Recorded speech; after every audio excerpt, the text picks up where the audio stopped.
你有没有过这样的感觉？明明你帮了别人很多，忙前忙后替他们解决问题，可当事情结束的时候，你却像空气一样，几乎没有存在感。你帮忙的时候，大家很热情；事情解决之后，大家很安静。你越体贴，越没人珍惜；你越随叫随到，越没人尊重；你越替别人考虑，越容易被安排、被利用。你开始怀疑，是不是自己还不够好？是不是表达的不够清楚？是不是自己应该再多一点包容？但真相比你想象的更冷酷。问题从来不是你不够好，而是你太容易被使用。你把时间随手给出，把精力自然输出，把理解习惯性付出。久而久之，你在别人眼里不再是一个完整的人，而变成了一个随时可调用的功能。而在朋友圈里，其实也存在一条隐形规则：谁长期输出，就会被视作理所当然。在人类大脑里，长期无条件付出的人，容易被归类为恒定资源，而恒定资源是不会被珍惜的，就像空气和自来水，每天都有，所以没人感谢；随时存在，所以没人重视。这就是心理学里一个典型现象——习惯化效应。当一种刺激长期稳定出现，大脑会自动降低注意力。换句话说，越稳定的东西，越容易被忽略。所以很多时候，别人记住的不是你帮过多少次，而是你一直都会帮。于是慢慢的，关系开始发生变化。遇到问题，第一个想到你；事情卡住，第一个推给你；情绪低落，第一个找你；项目麻烦时，第一个想到你能否帮忙处理。而你呢？你连拒绝都觉得愧疚，因为你被塑造成了好人。好人这个标签是最容易被消耗的身份。你越证明自己有用，别人越习惯你必须有用；你越害怕关系破裂，别人越知道你不会走。这不是友情问题，这是结构问题。群体动力学里有一个现象，系统会自动寻找最稳定的承担者，谁承担的最久，谁承担的最多。承担最多的人得到的尊重却最少。刺耳吗？回想一下，你是不是这样的人？是不是越帮忙的圈子越容易被忽略？是不是越迁就的关系越没人把你放在平等位置？因为当一个人总是向外输送，他在结构里就是供给端，而供给端是不会被抬高的。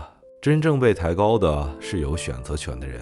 很多人直到这一刻才意识到，真正的问题不是你太善良，而是没有设立自己的边界。当你没有边界，别人就会自动扩大需求；当你没有筛选，别人就会默认你永远在线。你不是被欺负，你是被结构吸收。如果此刻你觉得刺痛，说明你开始看清真相。真正的觉醒不是愤怒，而是承认，原来我一直在主动参与这套结构。这种被默认、被消耗的现象并非偶然。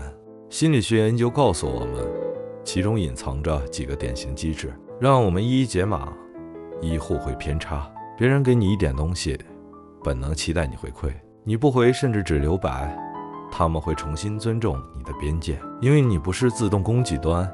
两默认效应，你长期付出，别人习惯你会帮，这不是恶意，而是大脑自动归类。付出越随意，理所当然就越强。掌控边界，打破默认，你就开始成为选择者。3. 稀缺效应，有限资源才会被珍惜。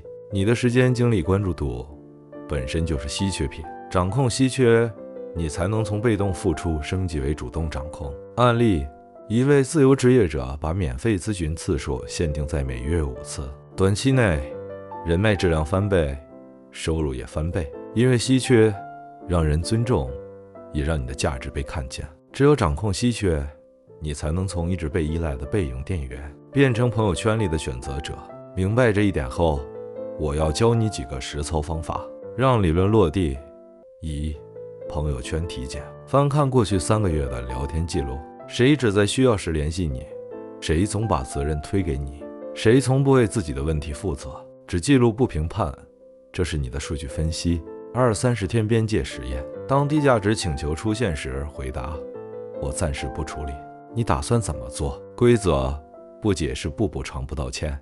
3天后你会发现，有些人开始自己解决问题，有些人慢慢退出。朋友圈开始尊重你的底线，边界不是冷漠，是智慧的自保。3. 价值升级战略，从被动付出升级为主动选择，把时间、精力投给值得的人和事，提升技能，强化认知，增加收入，打磨身体。当你升级自己，朋友圈自然充沛，你不再是被依赖的备用电源，而是选择权的拥有者。